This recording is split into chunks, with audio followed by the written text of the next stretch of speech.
Сәлеметсіздер ма көрермендерім, подписчиктарым және каналымның қонақтары. Сіздерге бүгін өте әдемі, эксклюзивті десем болады, өсетін әдемі өсімдіктердің бірін көрсеткім келіп жатырмын.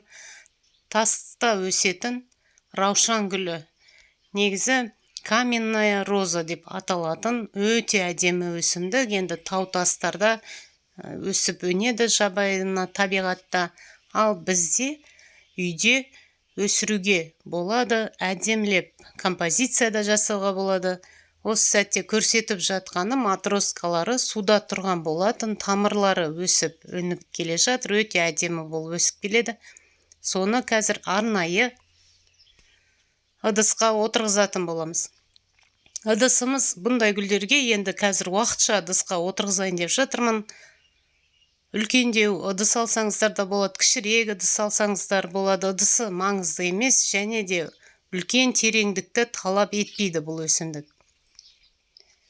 Ең маңыздысы астына салатын топырақтың жартысы, бірде бір десем болады, бірде бір топырақ пен құмды араластырасыздар.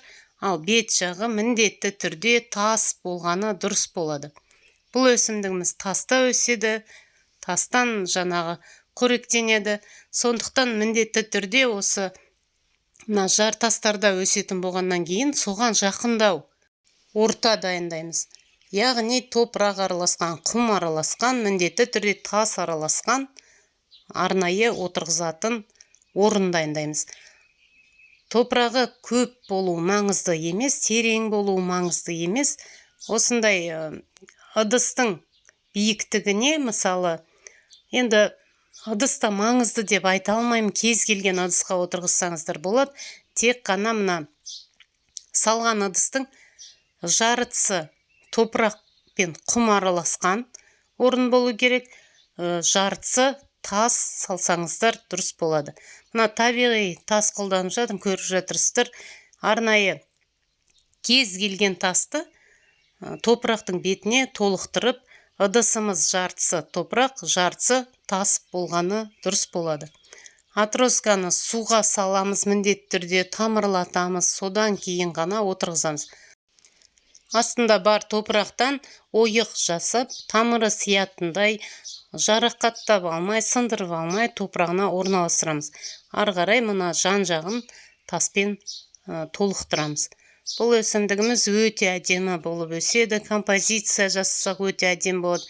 Әрине өскен сайын, үлкейген сайын, көбейген сайын көрермендеріме қызық болып жатса толық ақпарат салатын боламын. Қазіргі сәтте осы екі атросканы оңай түрде осы қалпында отырғызамыз. Және мына отырғызған кезде қатты тығыздап қажеті жоқ деген келеді. Себебі тамырын жарақаттап алса өсімдігіміз ауырып қалуы әбден мүмкін. Өсімдікті басты кезде көлеңкелеу жерде ұстаймыз. Тік күн сәулесіне қоймағандарыңыз дұрыс болады, көлеңкелеу жерде тұрған дұрыс болады. Топыраққа бейімделгенше кейін кез келген өте жарық жерде де ыңғайлы өсе береді.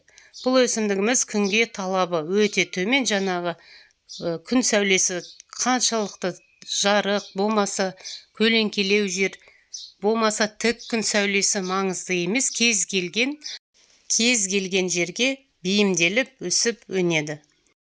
Бір маңыздысы осы обастан қандай жерге орналастырасыз, сондай жерде ұстағандарыңыз дұрыс болады деген келеді. Себебі бейімделуге күші өте аз болады өсімдіктің. Егер өте жарық жерге қазіргі сәтте қойған болсаңыздар, үнемі сондай жерде тұрған талап етеді. Көлеңкелеу жерге қойған болсаңыздар, онда міндетті түрде сол көлеңкелеу жерде үнемі ұстағандарыңыз дұрыс болады деген келеді. Осы қалпында отырғызып алдық. Әрине мына беткі тастарының арасынан тамыры топыраққа өсіп өніп бейімделген кезде жаңа сабақтар жібереді. Толық тасы толып кетуі мүмкін.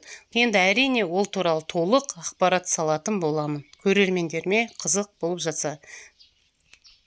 Ары қарай бұл өсімдікті де әрине міндетті түрде суғарамыз.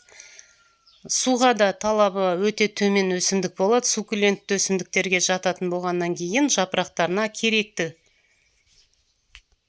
көлемде суды жинап тұрады. Бірақ кеуіп қалған жағдайда өсімдігіміз де кеуіп қалып жатады. Міндетті түрде жаңағы су шашып тұрғанымыз дұрыс болады, себебі атроскамыз суда тұрған, талабы қазіргі сәтте суы жеткілікті болғанға. Сол себептен күнделікті суғарамыз, және де азын-аулақ 3-4 күнде бір жапырақтарына су шашып тұрғанымыз дұрыс болады. Қазіргі сәтте ешқандай қоспа қолданбаймыз.